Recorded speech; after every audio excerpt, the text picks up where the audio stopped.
Isang mapagpalang sandali sa inyo, mga minamahal naming tagapakinig, at maligayang pagbabalik sa ating channel. Sabi nila, may mga tahanang gawa sa ginto, pero ang mga puso sa loob nito ay nanlalamig at walang kislap. Ito ay isang kwento tungkol sa isang tahanang binuo ng karangyaan, ngunit winasak ng kalungkutan, at ang di inaasahang pagdating ng isang taong magpapatunay na ang pinakamabisang lunas ay hindi nabibili ng salapi. Samahan ninyo kami sa kwento ng pamilya Verveda dito sa unang kabanata na pinamagatang Ang Mansyon ng Mga Pira-pirasong Salamin, ang malakas na pagkabasag ng isang mamahaling florera, ang tanging ingay na bumasag sa nakabibinging katahimikan ng penthouse unit ni Kael Verveda. Para sa kanya, hindi iyon tunog ng nabasag na kristal. Iyon ang tunog ng kanyang pamilya, ng kanyang kabiguan. Nakatayo siya sa gitna ng malawak na sala, napapalibutan ng mga pader na gawa sa salamin mula sahig hanggang kisame. Sa labas, kumikinang ang mga ilaw ng Distrito Altamira sa Bonifacio Global City, isang testamento ng lahat ng kanyang tagumpay. Pero sa loob, ang tanging nasasalamin ng mga pader ay ang malamig at basag na pamilyang hindi niya magawang buuin. Nasa harapan niya ang tatlong dahilan ng kanyang pagkadurog, ang kanyang tatlong diwa, ang kanyang kambal na mga anak na babae. Si Silakbo, ang panganay ng ilang minuto, ang may kagagawan ng pagkabasag. Nakatayo ito roon, ang mga kamay ay nakakuyom, ang mga matay nag-aapoy na tila isang apoy na handang manlamon ng kahit sino. Nakasalpak ang mamahaling headphones sa kanyang tainga. Isang pader na itinayo niya upang hindi marinig ang mundo o ang kanyang ama. Sa isang sulok, sa likod ng bahagyang nakabukas na pinto ng kanyang silid, ay nagtatago si Halia. Nakikita ni Kael ang anino nito sa sahig. Si Halia ang kanyang mahiyain at laging ninenerbyos na anak na ginawang kulungan ang sarili niyang kwarto. At si Diwa, ang bunso, ang pinakatahimik, nakaupo lamang ito sa isang silya malapit sa salaming bintana, nakatingin sa kawalan. Hindi kumukurap, hindi gumagalaw. Isang magandang estatwa na nawalan ng kaluluwa. The coping mechanisms are still in their nascent stages, sabi ng isang boses sa likuran ni Kael. Humarap si Kael kay Dr. Elian Corpus, ang mamahaling psychologist na may suot na perpektong plansadong suit ay nag-aayos ng kanyang salamin. Mukha siyang matalino, magaling siyang magsalita, pero sa loob ng 6 na buwan, wala siyang nagawa. We need to maintain a structured therapeutic environment, Mr. Verveda. Any deviation could regress their progress. Patuloy ng doktor, habang maingat na iniiwasan ang mga bubog sa sahig.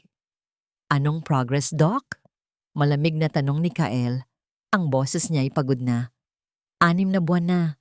6 na buwan mo nang sinasabi yan. Pero tingnan mo sila. Mas malayo pa sila sa isa't isa kaysa dati. Mas malayo pa sila sa akin. Grief is a complex matrix, Mr. Verveda. Hindi ito minamadali. Hindi ko ito minamadali. Mariing sagot ni Kael. Gusto ko lang marinig ulit na tumawa ang mga anak ko. Isang katahimikan ang muling bumalot sa kanila. Napabuntong hininga si Dr. Corpus at inayos ang kanyang papeles. I will schedule our next session. Perhaps we can try a different modality. Hindi na pinansin ni Kael ang mga huling salita ng doktor. Ang mga tenga niya ay sarado na sa mga terminolohiyang hindi niya maintindihan at sa mga pangakong hindi naman natutupad. Hinatid niya sa pinto ang doktor at isinara iyon ng may kasamang bigat. Muli, silensyo. Ang katahimikang sumisigaw. Pumunta si Silakbo sa kanyang kwarto at marahas na isinara ang pinto. Ang pinto ni Halia ay dahan-dahang nagsara. Naiwan si Diwa, nasa parehong posisyon, isang aninong nakatingin sa nagliliwanag na syudad sa labas. Pumasok si Kael sa kanyang study, isang silid na puno ng mga parangal at tropeyo ng kanyang mga tagumpay sa negosyo. Binuksan niya ang isang maliit na bar at nagsalin ng whiskey sa isang baso. Umupo siya sa kanyang leather na upuan at hinarap ang bintana. Kapareho ng tinitingnan ni Diwa. Ito na ba ang buhay niya ngayon? Isang hari sa kanyang toreng salamin, pero isang pulubi sa sarili niyang tahanan. Naalala niya ang sinabi ng isang matalik na kaibigan kagabi sa gitna ng kanyang paglalasing at paglalabas ng sama ng loob. "Pare, may kilala ako," sabi ng kaibigan niya.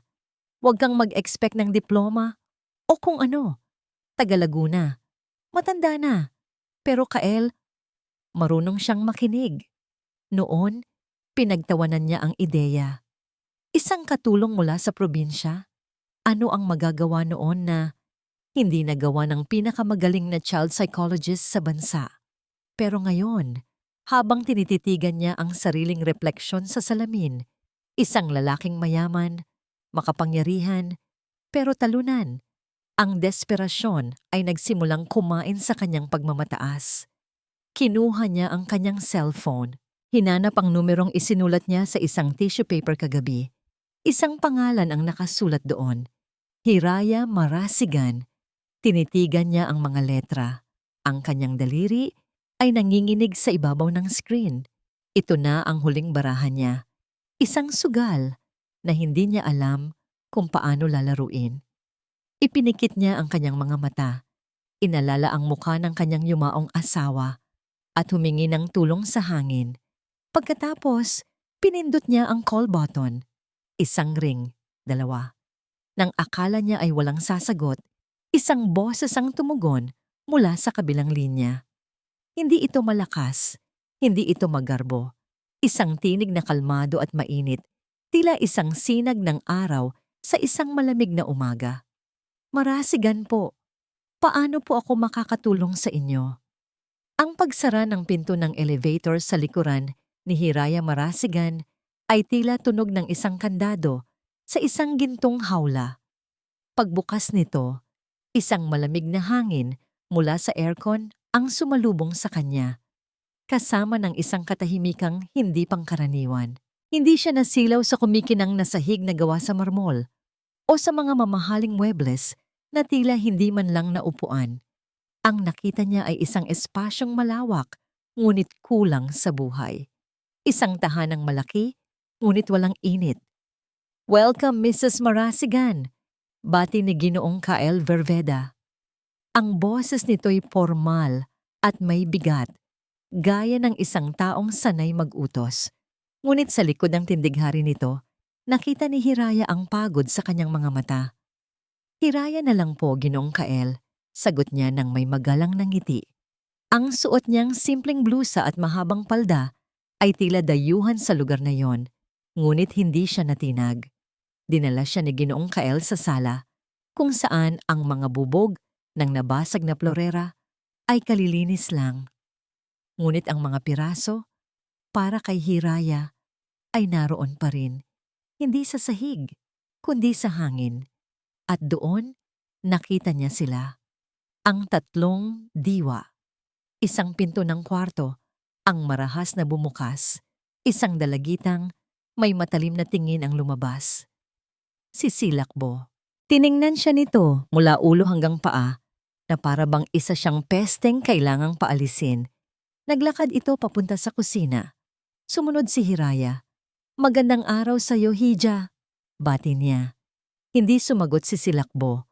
Kumuha ito ng isang baso, nagsalin ng tubig, at habang pabalik, sinadya nitong mabunggo ang braso ni Hiraya, dahilan para matapon ang tubig sa sahig. "Oops," sabi ni Silakbo. Walang bahid ng pagsisisi sa kanyang boses. Ngumiti lang si Hiraya.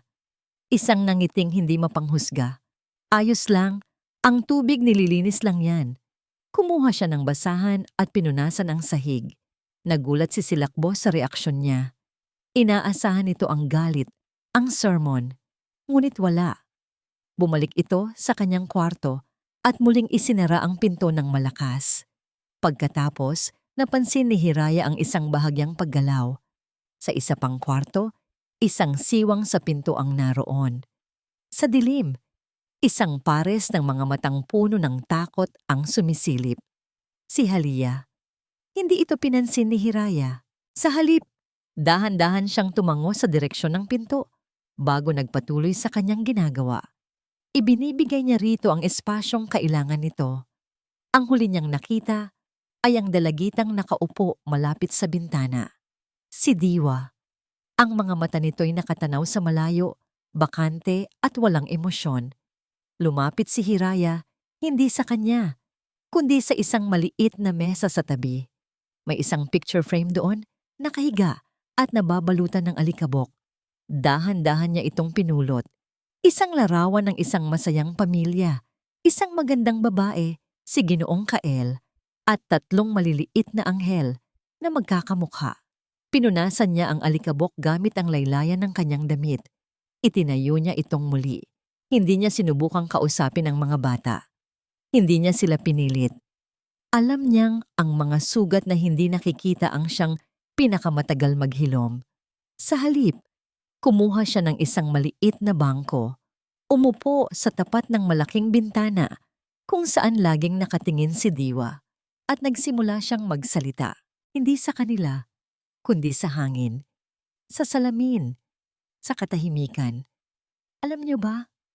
Simula niya sa isang mahinang boses, may isang kwento tungkol sa isang alitaptap na minsang nawalan ng kanyang ilaw. Nagsimula siyang magkwento tungkol sa maliit na alitaptap na napakaliwanag, ngunit isang gabi, pagkatapos ng isang malakas na unos, ang ilaw niya'y hindi na gumana. Natakot ito sa dilim, nagtago, naniwalang wala na siyang silbi. Ang boses ni Hiraya ay mainit at mahinahon, isang agos ng tubig sa isang tuyong lupa. Hindi niya tinitingnan ng mga bata. Nakatingin lang siya sa labas, sa mga gusali at sa langit. Pero ang hindi alam ng alitaptap, patuloy niya, ay kahit hindi niya nakikita, naroon pa rin ang ilaw sa loob niya. Naghihintay lang ito ng tamang panahon, ng isang kaibigan, para muling magliyab. Nang matapos ang kwento, isang katahimikan ang muling bumalot sa penthouse. Pero sa pagkakataong ito, iba na ang pakiramdam. Hindi na ito mabigat. Tila may bahagyang gumaan. Hindi gumalaw si Hiraya. Nakaupo lang siya roon, naghihintay. At pagkatapos, narinig niya ito. Isang tunog na napakahina. Isang tunog ng kahoy na gumagalaw. Dahan-dahan siyang lumingon. Ang pinto sa kwarto ni Silakbo ay nakasara pa rin. Si Diwa ay nasa parehong posisyon. Ngunit ang pinto ni Halia, ang pinto na kanina'y halos nakasara na, ay ngayoy may maliit na siwang. At sa siwang na yon, isang mata ang sumisilip. Hindi na puno ng takot, kundi puno ng pag-uusisa. Para kay Halia, ang mundo ay isang lugar na puno ng matutulis na gilid at malalakas na tunog. Kaya naman, ang kanyang silid, ang kanyang naging kanlungan, ang siwang sa kanyang pinto, ang kanyang bintana sa labas. Mula roon, ligtas siyang nanonood. Sa mga unang araw ni Hiraya, nanatili si Halia sa likod ng kanyang pinto. Pinakikinggan niya ang mga kwento tungkol sa isang gagambang tinuruan ng sarili na maghabi ng mga bituin, tungkol sa isang ilog na natutong umawit pagkatapos makinig sa mga ibon. Ang boses ni Hiraya ay parang isang kumot, mainit at ligtas. Unti-unti, ang takot sa puso ni Halia ay napalitan ng pag-uusisa. Isang araw, hindi niya namalayan, nakaupo na siya sa sahig sa labas mismo ng kanyang pinto.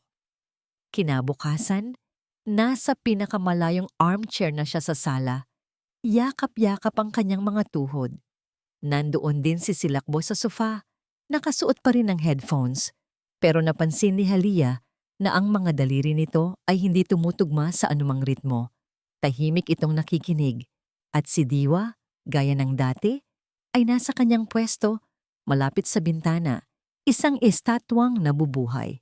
Sa araw na yon, habang nagagantsilyo ng isang maliit na tuwalya, nagsimulang muli magkwento si Hiraya. Sa gitna ng karagatan, simula niya, may isang islang nag-iisa. Maganda ang islang ito, puno ng mga bulaklak at mga puno. Ngunit ang tadhana niya ay ang laging daanan ng pinakamalalakas na bagyo. Nakinig si Halia. Ang mga kamay ni Hiraya ay mahusay na gumagalaw, hinahabi ang sinulid, gaya ng paghabi niya sa kanyang mga salita. Sa bawat pagdating ng bagyo, ang mga puno ay nayuyuko, ang mga bulaklak ay nalalanta, ang buong isla ay hinahagupit. Ngunit hindi ito lumalaban. Hinahayaan lamang nitong dumaan ang hangin at ulan. At pagkatapos ng bawat bagyo, kahit na may mga sira at sugat, dahan-dahan itong bumabangon muli. Itinutuwid ang mga sanga, pinapatubo ang mga bagong dahon. Isang katahimikan ang sumunod sa kwento. Isang katahimikang malalim. Naramdaman ni Halia ang isang bagay na kumirot sa kanyang dibdib. Ang isla, para itong sila, laging binabagyo. At sa gitna ng katahimikang iyon, isang boses ang narinig. Isang boses na halos isang taon na nilang hindi naririnig. Manipis, mahina, ngunit malinaw. Hindi po ba siya napapagod? Napalingon si Halia. Napahawak siya sa kanyang bibig. Nakatanggal ang headphones sa tenga ni Silakbo. Ang kanyang mga mata ay nanlalaki sa gulat. Dahan-dahang lumingon si Hiraya. Isang banayad na ngiti ang sumilay sa kanyang mga labi. Ang nagsalita ay si Diwa. Nakalngon ito mula sa bintana at nakatingin ngayon kay Hiraya. Ang kanyang mga mata, na dati walang buhay, ay may bahid na ngayon ng isang emosyon, isang tanong. Mula sa may pasilyo, nakatayo si Kael Verveda, hindi makagalaw. Nabitawan niya ang folder na hawak niya. Ang tunog ng pagbagsak nito sa sahig ay hindi man lang napansin. Ang tanging naririnig niya ay ang boses ng kanyang bunsong anak. Hindi agad sumagot si Hiraya. Dahan-dahan niyang inilapag ang kanyang ginaganchilyo. Tinitigan niya si Diwa ng may buong pag-unawa at sinagot ang tanong nito. Napapagod, Hiya? Sabi niya, pero hindi siya sumusuko. Sa mga salitang iyon, isang patak ng luha ang gumulong sa pisngi ni Kael. Luha ng gulat, luha ng pasasalamat, luha ng pag-asa. Kinagabihan na sa kanyang study si Kael. Kinuha niya ang kanyang telepono at tinawagan ang numero ni Dr. Elian Corpus. Good evening, Mr. Berveda. Masiglang bati ng doktor sa kabilang linya. About our next session. Cancel it, Doc. Putol ni Kael. Ang boses niya ay matatag sa unang pagkakataon sa loob ng mahabang panahon. Cancel all my appointments for the week. What? But why? Is everything all right? Mr. Verveda, any disruption could be detrimental. Biglang napatigil sa pagsasalita si Dr. Corpus. Sa kabilang linya, sa likuran ng boses ni Kael, may narinig siya. Isang tunog na kailanman ay hindi pa niya naririnig mula sa bahay na yon. Isang mahinang hagik-gik. Isang tunog ng isang batang tumatawa. Ang pekeng. Propesyonal ng ngiti sa mukha ni Dr. Corpus ay dahan-dahang naglaho. Napalitan ito ng isang malamig at mapanuring tingin. Isang anino ng inggit ang gumuhit sa kanyang mukha. Ang minahan niya ng ginto ay tila may iba nang nakatuklas. Para kay Dr. Elian Corpus, ang pamilya Verveda ay hindi mga tao. Sila ay isang proyekto, isang case study na magpapatibay sa kanyang reputasyon bilang pinakamagaling sa kanyang larangan. At higit sa lahat, sila ang kanyang pinakamalaking minahan ng ginto. Kaya naman, ang tunog ng hagik-gik na narinig niya sa telepono mula kay Kael ay hindi musika sa kanyang pandinig. Iyon ay isang alarma. Isang sirena na nagsasabing may ibang pumapasok sa kanyang teritoryo. Sa kanyang malinis at minimalistang opisina, ibinagsak ni Dr. Corpus ang telepono. Ang nangiti sa kanyang mga labi ay matagal nang naglaho. Kinuha niya ang folder ng Verveda case. Binuklat niya ang mga pahina na puno ng kanyang mga progress reports. Subject Silakbo exhibits oppositional defiant disorder. Subject Halia displays symptoms of acute social anxiety. Subject Diwa is in a state of elective mutism. Pulos mga salitang teknikal. Pulos mga diagnosis, pulos mga teorya. Pero sa ilalim ng lahat ng yon, ang resulta ay iisa. Zero. Walang pagbabago. Sa galit, hinagis niya ang folder sa kanyang mamahaling lamesa. 6 na buwan. Bulong niya sa sarili. 6 na buwang walang resulta pero nagbabayad pa rin siya. At ngayon, isang matandang probinsyana lang ang sisira ng lahat. Hindi maaari. Nagmadali siyang tumawag at humingi ng isang emergency consultation kay Kael. Kinabukasan, nakaupo na siyang muli sa tapat ng bilyonaryo sa loob ng malawak na opisina nito. Ang kanyang mukha ay puno ng pekeng pag-aalala. Mr. Berveda, Kael, simula niya. Ang boses niya ay puno ng awtoridad. Nababahala ako. Ang pagpasok ng isang unstructured variable tulad nitong si Hiraya ay maaring magdulot ng mas malaking pinsala kaysa tulong. Kumunot ang noo ni Kael. Anong ibig mong sabihin? Diwa spoke for the first time in months. Exactly. Mabilis na sagot ni Dr. Corpus. Isang breakthrough na hindi natin kontrolado. Hindi natin alam kung ano ang trigger. Mr. Verveda, ang mga kwentong bayan, ang mga pamamaraang folkloric, ay maaaring magtanim ng mga false memories sa isipan ng mga bata. Maaari nitong baluktutin ang kanilang perception sa kanilang ina. Sa nangyaring trahedya, it could create new, undiscovered trauma.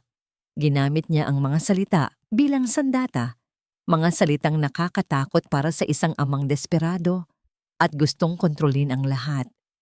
Nakita niya ang epekto. Ang pag-asa sa mga mata ni Kael ay unti-unting napalitan ng pag-aalinlangan, ng takot. This is a delicate process, Kael. Dagdag pa niya habang pinagdikit ang dulo ng kanyang mga daliri. Ang kailangan nila ay siyensya, hindi pamahiin. Umalis siya sa opisina ni Kael na may pakiramdam ng tagumpay. Ang binhi ng duda ay naitanim na. Ngunit pagpasok niya sa kanyang mamahaling European car, ang kanyang kumpiyansa ay biglang gumuho. Nagring ang kanyang telepono, isang numerong hindi nakarehistro. Sinagot niya ito. Corpus, isang magaspang na boses ang sumigaw mula sa kabilang linya. Nasaan ang bayad mo? Huling araw na ngayon. Namutla si Dr. Corpus. Ang kanyang professional na imahe ay natunaw na parang yelo. I need more time. May kliyente akong malaki. Wala akong pakialam sa kliyente mo. Kapag hindi ka nagbayad hanggang bukas ng umaga, lahat ng pinaghirapan mo, yang maganda mong reputasyon sisirain ko. Click. Ibinaba ang telepono. Napahampas si Dr. Corpus sa manibela. Ang mga pautang mula sa kasino. Ang mga maling desisyon. Ang lahat ay hahabol sa kanya. Ang pamilya Verveda ang kanyang tanging daan palabas. Hindi niya hahayaang mawala iyon. Habang nag-iisip, bigla niyang naalala ang isang bagay na ipinagmalaki sa kanya ni Kael noon. Ang state-of-the-art security system sa penthouse. Mga kamera sa bawat sulok. Mga audio recorder na laging nakarecord for the children's safety. Isang madilim na ideya ang nabuo sa kanyang isipan. Isang plano. Isang ngiti ang gumuhit sa kanyang mga labi. Isang ngiting hindi na peke, kundi puno ng masamang balak. Kung hindi makuha sa santong dasalan, bulong niya sa katahimikan ng kanyang sasakyan, idadaan natin sa santong paspasan. Sa unang pagkakataon sa loob ng 1 taon, ang kusina ng pamilya Verveda ay nagkaroon ng amoy ng isang tunay na tahanan. Amoy ng bagong lutong pandesal. Pinangunahan ni Hiraya ang 3 bata sa pagmamasa ng harina. Kahit si Silakbo, na laging may harang sa pagitan niya at ng mundo, ay napangiti ng aksidenteng mapahira ng harina ang kanyang ilong. Si Halia ay maingat na naglalagay ng breadcrumbs sa bawat bilog ng masa. Ang kanyang mga kamay ay hindi na nanginginig. At si Diwa, sa tahimik nitong paraan, ay masayang nagmamasa. Ang kanyang buong atensyon ay nasa malambot na dough. Para kay Hiraya, ito ang tunay na terapya. Ang paglikha. ang pagiging abala sa isang bagay na sama-sama, ang init ng oven, ang init ng kanilang mga tawanan. Pagkatapos nilang kumain, habang nagpapahinga sa sala, nagtipon muli ang mga bata sa paligid niya. Hindi na kailangang pilitin. Sila na mismo ang lumalapit, nauuhaw sa kanyang mga salita. May isa pa po ba kayong kwento, Nanay Hiraya? Tanong ni Halia. Ang pagtawag niya ng nanay ay kusa at natural. Ngumiti si Hiraya. Meron pa, anak. Ito ay tungkol naman sa isang papagayo na napakagaling magsalita. Nagsimula siyang magkwento tungkol sa isang makulay na papagayo sa gubat na mahal ng lahat dahil sa kanyang talino at mabuting puso. Kaya niyang gayahin ang lahat ng tunog, ngunit ang pinakagusto niya ay ang umawit ng mga awit ng pag-asa. Isang araw, patuloy ni Hiraya, isang tuso na soro ang nainggit sa kanya. Nais ng soro na siya ang maging bida sa gubat. Kaya gumawa siya ng masamang plano. Mula sa kanyang opisina, pinapanood ni Kael ang lahat sa pamamagitan ng security monitor. Nakikita niya ang kanyang mga anak na nakapalibot sa matanda. Ang kanilang mga mukha ay puno ng interes. Isang bahagi niya ang masaya, ngunit ang isa pang bahagi, ang bahaging nilason ng mga salita ni Dr. Corpus, ay naghahanap ng mali.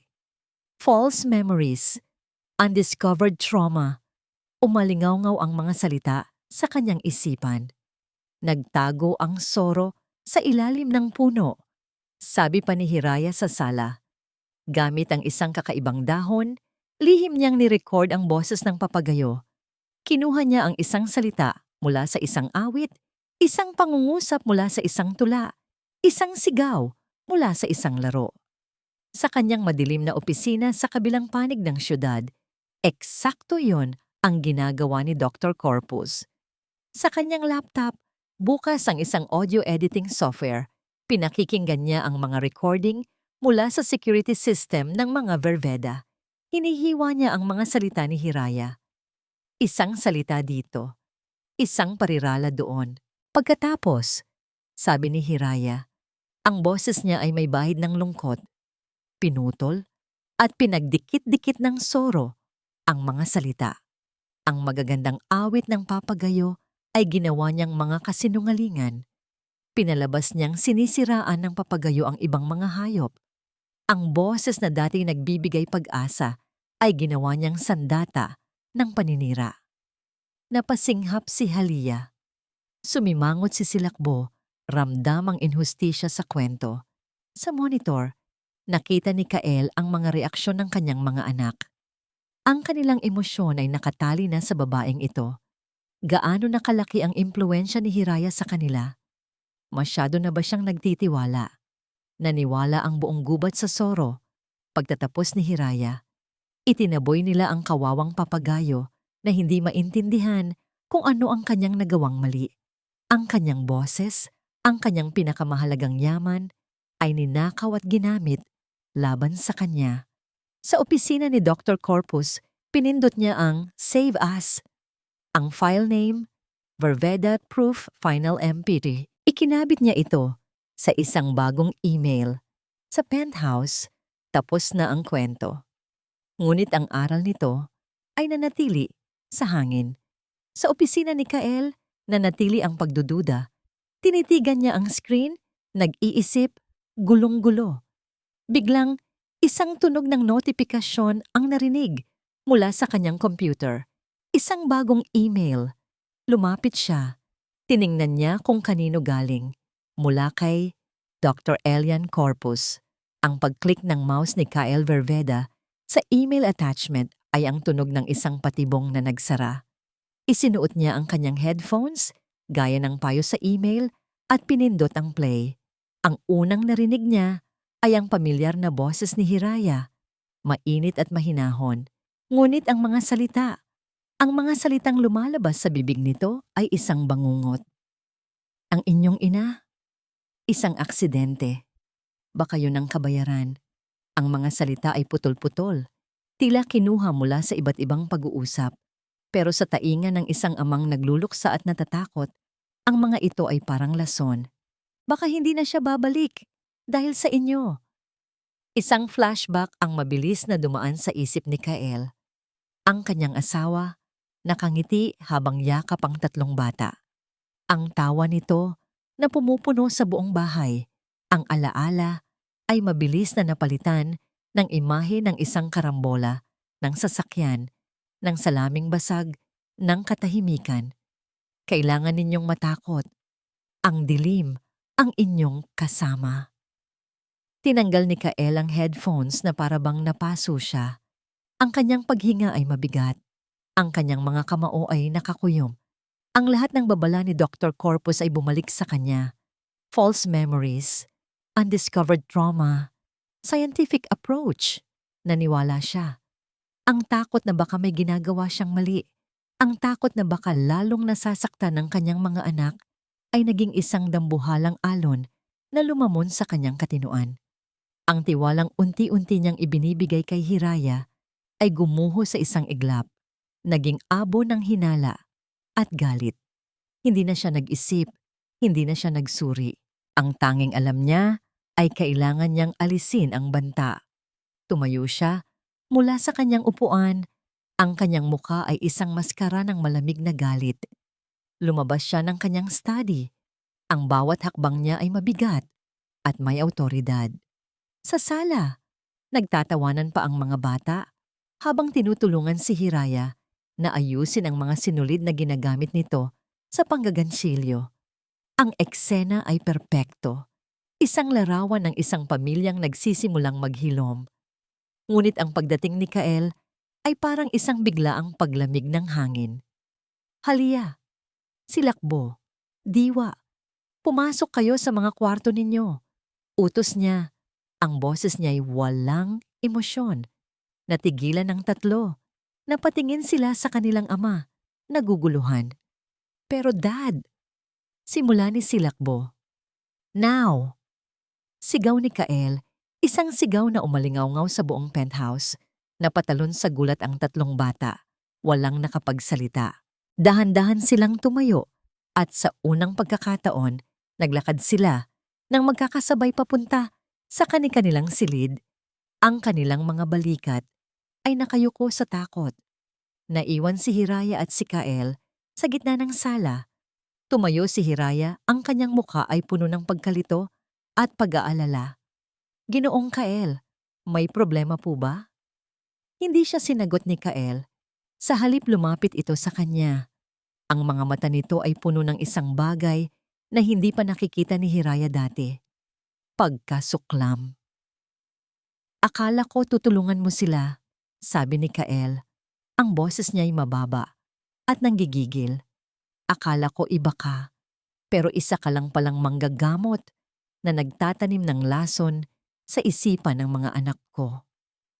Ano po ang ibig ninyong sabihin? Naguguluhang tanong ni Hiraya. Narinig ko ang lahat, sabi ni Kael, nagsisinungaling. Ang mga sinasabi mo sa kanila kapag nakatalikod ako, ang paggamit mo sa alaala ng asawa ko para takutin sila. Hindi po totoo yan. Huwag ka nang magpaliwanag. Putol ni Kael. Itinuro niya ang pinto ng elevator. Ang kanyang daliri ay nanginginig sa galit. Umalis ka sa pamamahay ko. Napatitig si Hiraya kay Kael, hindi makapaniwala. Hinanap niya ang anumang bahid ng pag-aalinlangan sa mga mata nito, ngunit wala siyang nakita. Pader na lamang ng galit ang nandoon. Umalis ka na. Ulit ni Kael. Mas mahina na ngayon, pero mas may bigat. Ngayon din, walang sinabi si Hiraya. Hindi siya nakipagtalo, hindi siya nagmakaawa. May isang dignidad sa kanyang katahimikan. Tumingin siya sa mga nakasarang pinto ng mga bata. Ang kanyang mga mata ay puno ng sakit. Pagkatapos, tumalikod siya at naglakad papunta sa elevator. Sa pagbukas ng pinto nito, lumingon siyang muli kay Kael. Isang huling tingin na puno ng lungkot, hindi para sa sarili niya, kundi para sa lalaking nasa harapan niya at sa tatlong batang iiwan niya. Pumasok siya sa elevator at habang nagsasara ang mga pinto, nagsara rin ang huling sinag ng liwanag sa loob ng penthouse ng mga Verveda. Mula sa siwang ng kanyang pinto, napanood ni Silakbo ang lahat. Napanood niya ang pagtaas ng boses ng kanyang ama. Napanood niya ang pagkalito at sakit sa mukha ni Nanay Hiraya. Napanood niya itong tumalikod at maglakad, papasok sa elevator na walang kalaban-laban. Ang tunog ng pagsara ng pinto ng elevator ay parang isang putok ng baril sa loob ng penthouse. Katahimikan. 1 segundo. 2. Pagkatapos, bumukas ng malakas ang pinto ng kwarto ni Silakbo. "Anong ginawa mo?" Ang sigaw niya ay hindi sigaw ng isang teenager na nagre-rebelde. Ito ay sigaw ng isang pusong muling nabasag. Sa sandaling akala nito ay nagsisimula na itong mabuo. Humarap sa kanya si Kael. Ang galit sa mukha nito ay napalitan ng gulat sa biglaang pagsabog ng anak. "Silakbo, pumasok ka sa kwarto mo. Hindi mo naiintindihan." "Ako pa ang hindi nakakaintindi." Lumakad si Silakbo palapit. Ang bawat salita ay may kasamang laway at luha. Siya lang ang nakaintindi sa atin. "Ikaw? Kailan mo kami inintindi?" "Pinoprotektahan ko kayo," sagot ni Kael. Tumataas na muli ang boses. "Pinoprotektahan? O sinisira mo ulit ang lahat dahil iyon lang ang alam mong gawin?" Lumibot ang tingin ni Silakbo sa malawak at malamig na sala. Ang galit sa loob niya ay naghahanap ng mapagbubuntunan. Nakita niya ito sa isang side table, ang nag-iisang picture frame na itinayo ni Hiraya. Ang larawan ng kanilang masayang pamilya. Ang simbolo ng isang nakaraang hindi na maibabalik at isang kinabukasang kinitil bago pa man magsimula. "Sinungaling ka," bulong ni Silakbo. Ang boses niya'y basag na. "Isa kang duwag na nagtatago sa likod ng pera mo. Isa kang diktador." Sa huling salita, kinuha niya ang picture frame at, sa lahat ng kanyang lakas, ibinato niya ito sa sahig na marmol. Crash! Ang tunog ng nabasag na salamin ay 100 beses na mas malakas kaysa sa plorerang binasag niya noon. Ang mga pira-pirasong bubog ay kumalat sa sahig gaya ng kanilang pamilya. Ang masayang mukha ng kanilang ina sa larawan ay nahati sa 2. Kasabay ng pagbasag na yon, isa pang pinto ang bumukas. Si Halia, humahagulgol. Ang kanyang mga kamay ay nasa kanyang dibdib. Hindi. Wag po." Nagsimula siyang huminga ng mabilis. Pabilis ng pabilis. "Hindi ako makahinga. Hindi ako." Tinakbo siya ni Kael. Ang galit nito ay napalitan ng purong takot. "Halia anak, huminahon ka." Ngunit huli na. Ang mga mata ni Halia ay pumuti. Ang kanyang katawan ay nanigas at nagsimulang manginig. Isang full-blown panic attack. Sa gitna ng kaguluhan, ng sigaw ni Silakbo, ng pag-iyak ni Halia, ng pag-aalala ni Kael. Isang pinto pa ang dahan-dahang bumukas. Si Diwa, nakatayo lang siya roon, nakatingin sa eksena, nakatingin sa nabasag na larawan sa sahig, nakatingin sa kanyang kapatid na naghihirap, nakatingin sa kanyang ama na mukhang natataranta. Ang kanyang mukha ay walang emosyon, ang bibig niya ay bahagyang nakabukas, na para bang may gusto siyang sabihin, ngunit walang lumalabas na tunog. Ang maliit na sinag ng liwanag na nagsimulang bumalik sa kanyang mga mata nitong mga nakaraang linggo ay muling namatay. Bumalik siya sa dati. Isang manikang walang buhay, isang katawang walang kaluluwa. Tumalikod siya, pumasok muli sa kanyang kwarto at isinara ang pinto ng walang tunog. Naiwan si Kael sa gitna ng lahat. Niyayakap niya si Halia na nanginginig. Nakikita niya si Silakbo na nakatitig sa kanya nang may purong pagkamuhi. Nararamdaman niya ang katahimikan mula sa silid ni Diwa. Ang pera niya ay kayang bilhin ang pinakamalaking penthouse sa syudad. Pero sa sandaling iyon, sa gitna ng mga basag na piraso ng kanyang pamilya, napagtanto ni Kael Verveda na siya ang pinakamahirap na tao sa buong mundo. Wala na siyang kontrol, wala na siyang natira. Ang katahimikan ay bumalik sa penthouse ng mga Verveda, ngunit hindi ito ang parehong katahimikan tulad ng dati. Ang dating katahimikan ay malamig at malayo. Ang katahimikan ngayon ay mas mabigat, mas may ngipin.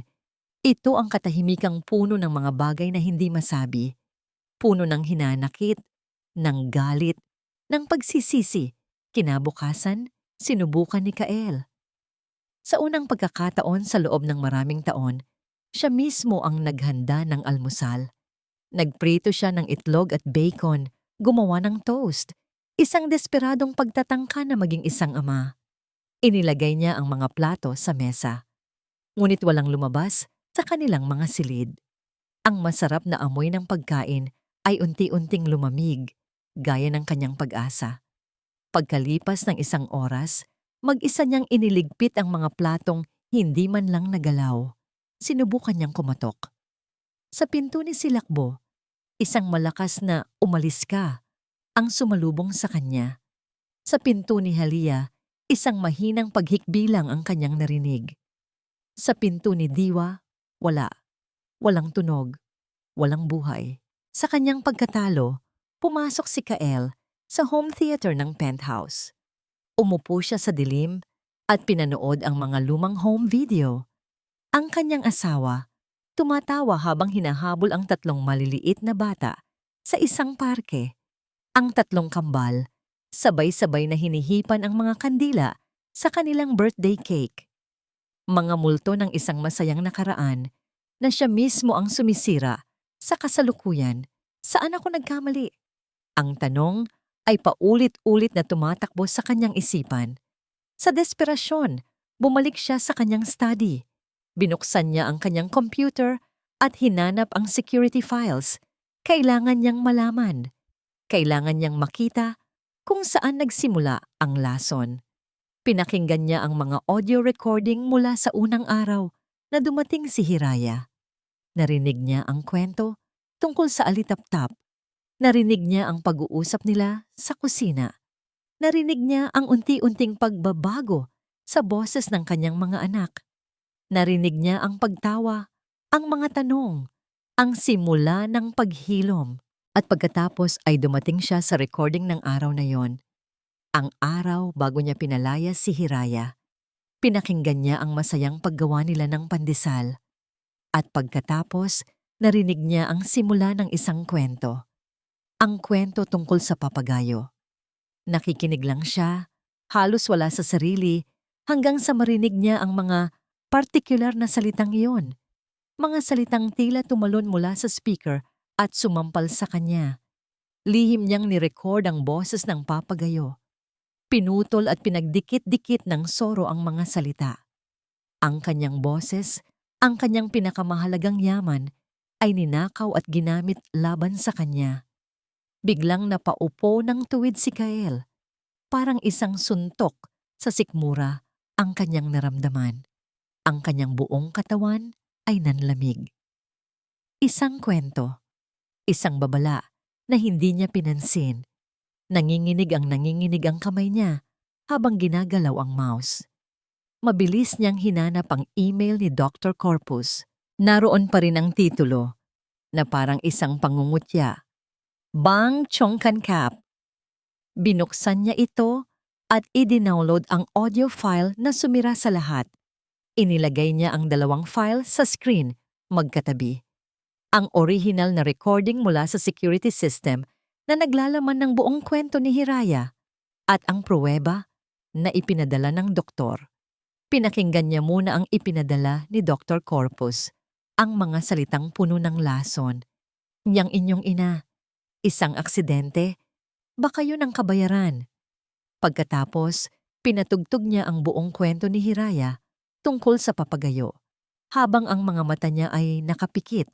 Nakikinig ng buong atensyon at doon narinig niya ang maliliit na putol, ang bahagyang pag-iba ng tono, ang halos hindi maririnig na paghinto sa pagitan ng mga salitang pinagdikit-dikit. Hindi siya isang audio expert, pero isa siyang negosyante na sanay makinig sa mga kaiyaman sa isang presentasyon, sanay makinig sa mga pagkakamali. Ang bawat salitang ginamit sa peking recording ay nandoon sa orihinal. Nakakalat sa iba't ibang bahagi ng kwento, may ibang kahulugan, may ibang intensyon. Ang salitang aksidente ay kinuha mula sa isang pangungusap tungkol sa isang nahulog na puno. Ang salitang kabayaran ay mula sa bahagi kung saan nagbabayad ng utang na loob ang isang tauhan. Pinatugtog niya itong muli at muli, hanggang sa ang katotohanan ay naging malinaw na parang kristal at kasing talim ng mga bubog sa sahig ng kanyang sala. Hindi siya binigyan ng pruweba, binigyan siya ng patibong, at siya sa kanyang pagiging bulag dahil sa takot at pagmamataas ay nahulog dito ng walang laban. Ang kwento ng papagayo ay hindi lang isang kwento, isa itong babala. At siya, si Kael Verveda, ang hari ng kanyang imperyo, ay naging isang hangal na naniwala sa tusong soro. Isang hangal na nagtaboy sa kaisa-isang ibon na umaawit ng katotohanan. Walang sigaw na lumabas sa bibig ni Kael Verveda. Walang bagay na ibinato. Ang galit na kumukulo sa loob niya ay hindi mainit, kundi nagyayelo. Ito ay isang uri ng galit na kalkulado, matalas, at mapanira. Sa loob ng sumunod na 2 oras, ang kanyang study ay naging isang war room. Ang lalaking kanina lang ay isang talunang ama ay nagbago. Bumalik siya sa pagiging CEO, isang hari na naghahanda para sa digmaan, isang tawag sa kanyang pinakamagaling na abogado. I need a full background check on a Dr. Elian Corpus. Everything. Financials, credentials, academic records. I want it in 2 hours. No excuses. Isang tawag sa kanyang hepe ng IT. I sent you 2 audio files. I need you to run a forensic analysis. Prove that one was edited from the other. I want a full report time-stamped, ready for legal presentation. 1 hour. Isang tawag sa kanyang personal assistant. Cancel all my meetings for the rest of the week. And get me the number of the head of the Philippine Association of Psychologists. Tell his secretary it's a matter of extreme urgency. Habang naghihintay, hindi siya umupo lang. Inisa-isa niyang tiningnan ang lahat ng invoice na ipinadala ni Dr. Corpus sa loob ng 6 na buwan. Mga singil para sa cognitive behavioral therapy, trauma debriefing sessions, psychometric analysis. Mga salitang magaganda pakinggan, ngunit ngayon, sa kanyang mga mata, ang mga ito ay mga salita lamang sa isang mamahaling resibo para sa kasinungalingan. Hindi nagtagal, nagsimulang dumating ang mga resulta. Bawat email na bumubukas ay isang pako sa kabaong ni Dr. Corpus. Mula sa IT, ikuwe. Clear evidence of splicing. Audio signatures do not match. Manipulation confirmed. Mula sa abogado. Multiple outstanding debts to several casinos. University credentials cannot be verified from the specified foreign institution. Multiple complaints of malpractice filed but settled out of court. Ang pinakamagaling na child psychologist ay isang huwad, isang desperadong sugarol na natagpuan ang kanyang pinakamalaking taya sa pamilya Verveda. Nang matapos ang 2 oras, kalmado na si Kael. Inayos niya ang kanyang suit, isinara ang kanyang laptop, at tinawagan ang sekretarya ni Dr. Corpus. I need to see the doctor immediately, sabi niya. Ang boses niya ay simple at direktang utos. I'm on my way. Pagdating ni Dr. Corpus sa opisina ni Kael, dala niya ang kanyang karaniwang aura ng pekeng kumpiyansa. Inaasahan niyang makakita ng isang amang nagpapasalamat sa kanya sa pagliligtas sa kanyang pamilya. Sa halip nakita niya si Kael na nakaupo sa likod ng kanyang malaking lamesa. Ang mukha nito'y kalmado at hindi mabasa. Mr. Verveda, Kael, bati niya.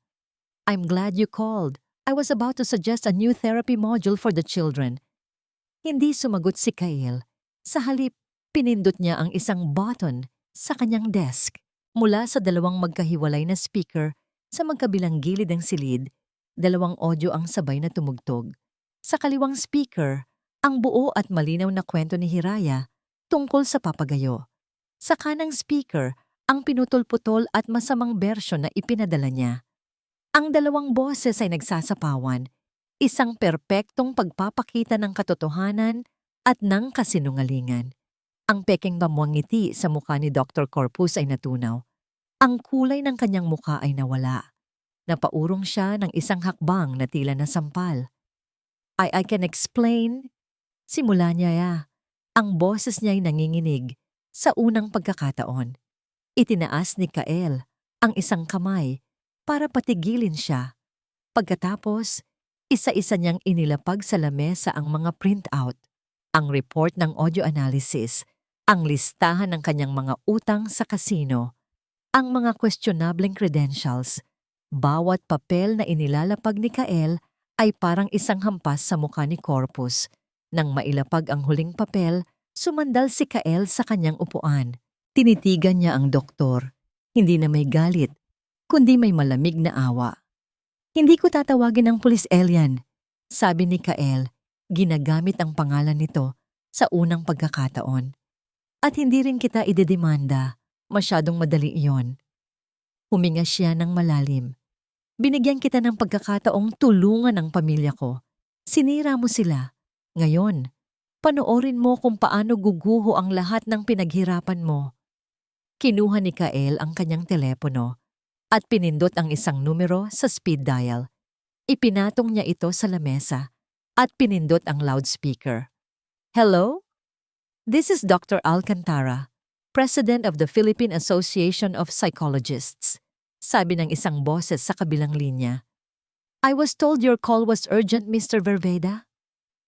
Tinitigan ni Kael si Dr. Corpus, na ngayon ay nakatayo na parang isang estatwang gawa sa yelo, habang ang pawis ay tumutulos sa kanyang noo. Yes, doctor. Sagot ni Kael. I have a story to tell you. It's about a man who calls himself a doctor. It's about a parrot and a very clever fox. Umalis si Dr. Corpus sa gusali na parang isang taong nawalan ng kaluluwa. Ang kanyang career, na binuo sa kasinungalingan, ay guguho sa loob ng ilang oras. Ang mga kliyente niyang mayayaman ay iiwan siya. Ang mga utang niya ay hahabol sa kanya. Ang karma niya ay hindi isang biglaang pagsabog.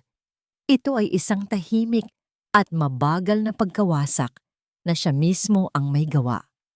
Matapos ang tawag sa asosasyon ng mga psychologist, hindi nakaramdam ng tagumpay si Kael Verveda. Ang paghihiganti ay mabilis na naglaho at ang naiwan ay isang malalim at mabigat na pakiramdam ng pagkakasala. Ang pagbagsak ni Dr. Corpus ay hindi mag-aayos ng pinsalang nagawa niya. Umuwi siya sa penthouse at ang katahimikan doon ay mas masakit pa kaysa dati. Dala-dala ang bigat ng kanyang pagkakamali. Gumawa siya ng isang desisyon. Hindi niya tinawagan ang kanyang driver. Sa unang pagkakataon, sa loob ng maraming taon, siya mismo ang kumuha ng susi ng isa sa kanyang mga sasakyan. Isang simpleng SUV, hindi ang kanyang karaniwang luxury sedan. Pumasok siya sa elevator at sa kanyang isipan, meron lamang isang destinasyon. Nag-iwan siya ng isang maikling text sa kanyang pinagkakatiwalaang kasambahay na bantayan ng mga bata. Pagkatapos, nagmaneho siya. Ang paglabas sa sementadong gubat ng Bonifacio Global City ay parang pagtakas mula sa isang kulungan na siya mismo ang gumawa. Habang nasa SLEX, ang mga naglalakihang gusali ay unti-unting napalitan ng mga bukirin at puno. Ang hangin na pumapasok sa medyo nakabukas na bintana ay nagbago. Mula sa amoy ng polusyon, naging amoy ng lupa at halaman. Ang biyahe papuntang Laguna ay higit pa sa paghahanap ng isang address. Ito ay isang peregrinasyon. Bawat kilometrong tinatakbo ng sasakyan ay isang pagkakataon para harapin niya ang kanyang mga pagkakamali. Naalala niya ang malamig niyang pagtataboy kay Hiraya, ang pagkasuklam sa kanyang mga mata, ang pag-iyak ng kanyang mga anak. Isa lang ang address na hawak niya na nakuha niya mula sa ahensyang unang nagrekomenda kay Hiraya. Isang barangay sa isang bayan na may pangalang napakaganda, Bayan ng Ginhawa. Nang makarating siya, ang kaibahan sa kanyang mundo ay nakakabigla. Walang matataas na gusali, walang nagbubusinahang mga sasakyan. Ang naroon ay mga simpleng bahay, mga batang naglalaro sa kalsada, at isang malawak, payapang lawa na sumasalamin sa asul na langit. Nagtanong-tanong siya, at ang mga taong palangiti ay madaling itinuro sa kanya ang daan. Si Nanay Hiraya? Doon lang po sa may tabi ng lawa, yung bahay na maraming tanim na bulaklak. Ipinark niya ang kanyang mamahaling SUV sa isang tabi, kung saan ito ay mukhang isang alien sa simpleng kapaligiran. Naglakad siya sa isang maliit na eskinita. At doon, nakita niya ito. Isang maliit na bahay na gawa sa kahoy at kawayan. Simple, ngunit malinis at maayos. Napapalibutan ito ng mga namumulaklak na bougainvillea at sampagita. At sa harap ng bahay nakaupo sa isang silyang tumba-tumba ay si Hiraya. Nagdidilig siya ng mga halaman. Ang kanyang mukha ay kasing payapa ng lawa sa kanyang harapan. Tumigil sa paglalakad si Kael. Ang CEO na sanay humarap sa board of directors, ang bilyonaryong kayang bilhin ang lahat, ay biglang hindi alam kung ano ang sasabihin. Para siyang isang batang nawawala. Tumingala si Hiraya na para bang naramdaman niya ang kanyang presensya. Hindi siya nagulat. Hindi rin siya ngumiti. Tiningnan lamang siya nito ng mga matang mapag-unawa na tila alam na niyang darating ang araw na ito. Dahan-dahang lumapit si Kael. Ang kanyang mamahaling sapatos na gawa sa katad ay lumubog ng bahagya sa malambot na lupa. Tumayo siya sa harap ni Hiraya, isang higante sa kanyang suit, ngunit sa loob, pakiramdam niya ay napakaliit niya. Walang mga paliwanag, walang mga dahilan. Isang bagay lang ang kailangan niyang gawin. Huminga siya ng malalim. Ibinaba ang lahat ng kanyang pagmamataas at yumuko. Patawad, sabi niya. Ang boses niya ay basag at halos pabulong. Hiraya, patawarin mo ako. Hindi agad sumagot si Hiraya. Pinagmasdan lamang siya nito. Pagkatapos ng ilang sandali, dahan-dahan nitong inilapag ang hawak na pandilig. Naiintindihan mo na ba ngayon, Ginoong Kael? Tanong niya. Ang boses niya ay hindi mapanghusga, kundi malumanay. Ang pag-aalaga ay hindi trabaho. Ito ay pananatili. Ang mga salitang yun ay tumagos sa puso ni Kael. Mas masakit kaysa sa anumang sigaw o sumbat. Ito ay pananatili. At siya, lagi siyang umaalis. Halika, maupo ka, sabi ni Hiraya. Itinuturo ang isa pang silyang gawa sa kawayan sa kanyang tabi. Sumunod si Kael. Umupo siya sa maliit na upuan. At sa unang pagkakataon, naramdaman niyang mas komportable pa ito kaysa sa kanyang mamahaling leather chair sa opisina. Mula roon, tanaw niya ang payapang lawa. Ang hangin ay sariwa. Ang tanging ingay ay ang huni ng mga ibon at ang lagaslas ng tubig. Dito pala nakatira ang babaeng nagdala ng kapayapaan sa kanyang magulong tahanan. Sa isang lugar na mismong kapayapaan ang kahulugan. Gusto mo ba ng maiinom? Tubig mula sa bukal? Alok ni Hiraya. Umiling si Kael. Hindi na, salamat. Hiraya, ako. Alam ko. Putol ni Hiraya sa kanya, hindi sa paraang bastos, kundi sa paraang puno ng pag-unawa. Hindi mo na kailangang ipaliwanag ang ginawa ng doktor na yon. Ang mahalaga ay kung ano ang gagawin mo ngayon. Tumingin si Kael sa kanya, naguguluhan. Gagawin ko ang lahat. Ibibigay ko ang lahat. Doblehin ko ang sahod mo, triplehin. Isang malungkot na ngiti ang gumuhit sa mga labi ni Hiraya. Itinuro niya ang kanyang maliit na bahay, ang kanyang mga halaman, ang lawa. Ginoong Kael, sa tingin mo ba, kailangan ko ng mas malaking sahod? Napayuko si Kael. Muli, ang pera ang una niyang naisip na solusyon. Hindi ko tinutulungan ang mga anak mo dahil sa pera, mahinahong sabi ni Hiraya. Tinutulungan ko sila dahil nakikita ko ang sarili ko sa kanila. Nakikita ko ang sarili ko sa'yo. Ikinuwento niya.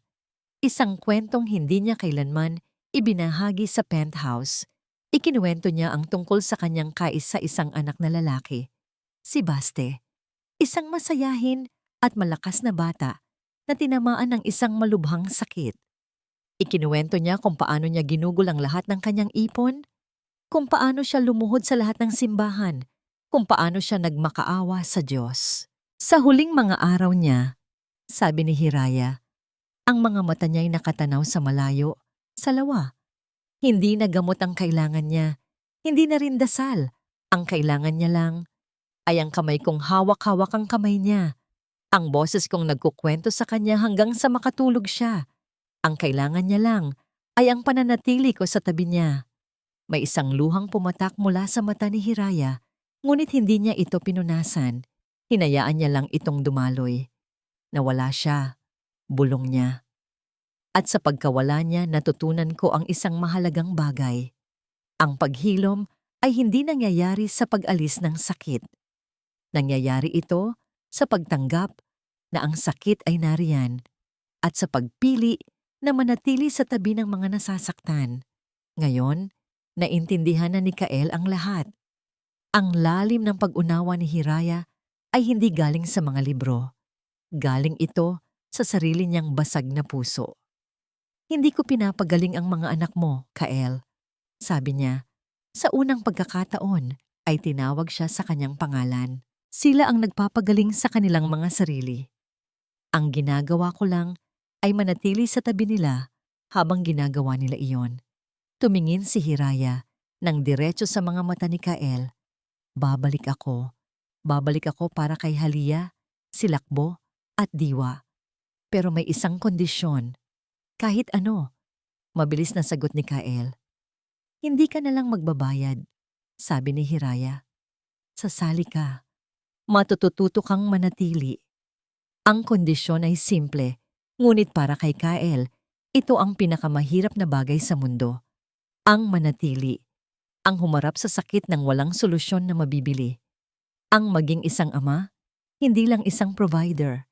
Dahan-dahang tumango si Kael, isang luhang gumulong din sa kanyang pisngi. Ang luha ng isang amang handa ng matuto. Oo, sabi niya, matututo akong manatili. Tumayo si Hiraya. Inilahad niya ang kanyang kamay, hindi para makipagkamay, kundi para tulungan si Kael na tumayo. Isang simpleng gesture ng pagtanggap at pag-asa. Halika na, sabi niya. Isang mainit na ngiti na ang nasa kanyang mga labi. Naghihintay na ang mga anak mo. Ang pagbabalik ni Hiraya sa penthouse ay tahimik. Walang malaking drama, walang mga salita.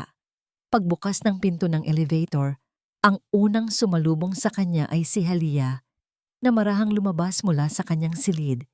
Pagkakita sa kanya, tumakbo ito at niyakap siya ng mahigpit. Ang mga hikbi nito'y sa wakas ay pinakawalan sa balikat ng babaeng nagbigay sa kanya ng kanlungan. Sumunod na lumabas si Silakbo. Ang galit sa kanyang mga mata ay napalitan ng relief. Hindi siya yumakap, ngunit tumayo siya roon. Tumango, isang tahimik na pag-amin ng pasasalamat. At ang huli, si Diwa. Dahan-dahan itong lumapit at hinawakan ang laylayan ng damit ni Hiraya. Isang simpleng pagkapit na nagsasabi ng lahat. Sa likuran nila, nakatayo si Kael. Hindi siya lumapit. Hindi niya sinira ang sandali. Ito ang unang aralin niya sa pananatili. Ang pagbibigay ng espasyo. Ngunit sa mga sumunod na araw, lahat ay nagbago. Totoo sa kanyang pangako, kinansela ni Kael ang lahat ng hindi importanteng pagpupulong. Umuuwi siya ng maaga. Minsan, hindi na siya pumapasok at nagtatrabaho na lang mula sa bahay. Hindi na siya ang CEO sa loob ng tahanan. Siya na si Dad. Isang hapon, natagpuan siya ni Hiraya na nakaupo sa sahig sa labas ng kwarto ni Diwa. Nakasandal sa pader, walang ginagawa. Nagbabasa lang ng libro. Anong ginagawa mo rito? Tanong ni Hiraya. Naghihintay. Simpleng sagot ni Kael. Sabi mo, kailangan kong manatili. Kaya heto, nananatili ako. Para kung sakaling kailanganin niya ako, isang hakbang lang ang layo ko. Nagsimula siyang sumali sa maliliit na paraan. Noong una, nakatingin lang siya habang nagluluto sina Hiraya at ang mga bata. Kinabukasan, siya na ang naghihiwa ng mga gulay, kahit na ang mga hiwa niya ay hindi pantay-pantay. Isang Sabado, isinara niya ang buong rooftop ng penthouse. Dinala niya roon ang mga paso, lupa, at mga buto ng halaman. Maghapon silang nagtanim. Si Silakbo, na laging puno ng galit, ay naging malikhain sa pag-aayos ng mga halaman. Si Halia, na laging takot, ay natutong hawakan ang mga bulate nang hindi sumisigaw. At si Diwa, sa gitna ng lupa at mga bulaklak, ay ngumiti. Isang tunay, malawak na ngiti na umabot sa kanyang mga mata. Ang penthouse ay hindi na isang malamig na kahon na salamin. Nagkaroon na ito ng mga halaman. Nagkaroon na ito ng amoy ng bagong lutong tinapay. Nagkaroon na ito ng mga kalat ng pintura at mga libro. Nagkaroon na ito ng buhay. Isang gabi, habang nakaupo sila sa rooftop garden na kanilang ginawa, pinapanood ang paglubog ng araw sa likod ng mga gusali ng Makati. Nagsalita si Diwa. Ang ganda po pala dito sa taas, sabi niya. Nakasandal sa balikat ng kanyang ama. Niyakap siya ni Kael at sa unang pagkakataon, hindi niya pinigilan ang sariling mga luha. Umiyak siya, hindi dahil sa lungkot, kundi dahil sa labis na pasasalamat. Isang uri ng kaligayahan na hindi kayang bilhin ng lahat ng pera niya sa mundo. Napatingin siya kay Hiraya na nakangiting nakatingin sa kanila mula sa di kalayuan. Tumango siya rito, isang tahimik na pasasalamat na ngayon ay naiintindihan na niya. Ang paghilom ay hindi isang milagro. Hindi ito isang biglaang pagbabago. Ito ay isang koleksyon ng maliliit na sandali. Ito ay isang amang natutong maghiwa ng gulay, isang kapatid na natutong magpinta muli, isang bunsong natutong magsalita dahil may mga handang makinig. Ito ay isang pamilyang natutong manatili. Ang gabi ay lumalim. Ang mga ilaw ng syudad ay nagsimulang kumislap sa ibaba.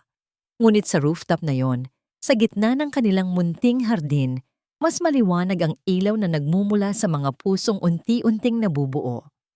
Ang penthouse ay hindi na isang mansyon ng mga pira-pirasong salamin. Ito na. Sa wakas ay isang tahanan. At dito po nagtatapos ang kwento ng pamilya Verveda. Isang paglalakbay na nagturo sa atin na ang tunay na paghilom ay hindi matatagpuan sa karangyaan o sa mga mamahaling terapya, kundi sa simpleng pag-aalay ng panahon, sa pasensya ng pakikinig, at sa pagmamahal na nagpasyang manatili kahit sa pinakamadilim na sandali. Taos-puso po akong nagpapasalamat sa inyong walang sawang pagsubaybay at sa pagpapatuloy ninyo sa amin sa tahanan ng pamilya Verveda. Naway may napulot kayong aral at inspirasyon sa kanilang kwento. Nais ko pong marinig ang inyong saloobin. Ano ang pinakapaborito ninyong eksena? Ano ang aral na pinakatumatak sa inyo? I-comment nyo lang po sa ibaba at sabay-sabay nating pag-usapan. Kung nagustuhan nyo ang kwentong ito, isang pindot lang po sa like button ay malaking tulong na. Huwag na rin pong kalimutang i-share sa inyong mga kaibigan at kapamilya. At syempre, mag-subscribe na rin po kayo para hindi mahuli sa mga susunod pa nating kwento. Muli, ako po ang inyong lingkod, nag-iiwan ng isang paalala. Ang bawat puso ay may sariling kwento at ang bawat kwento ay may aral na naghihintay. Pagpalain po kayo ng Panginoon, kayo at ang inyong buong pamilya. Hanggang sa muli.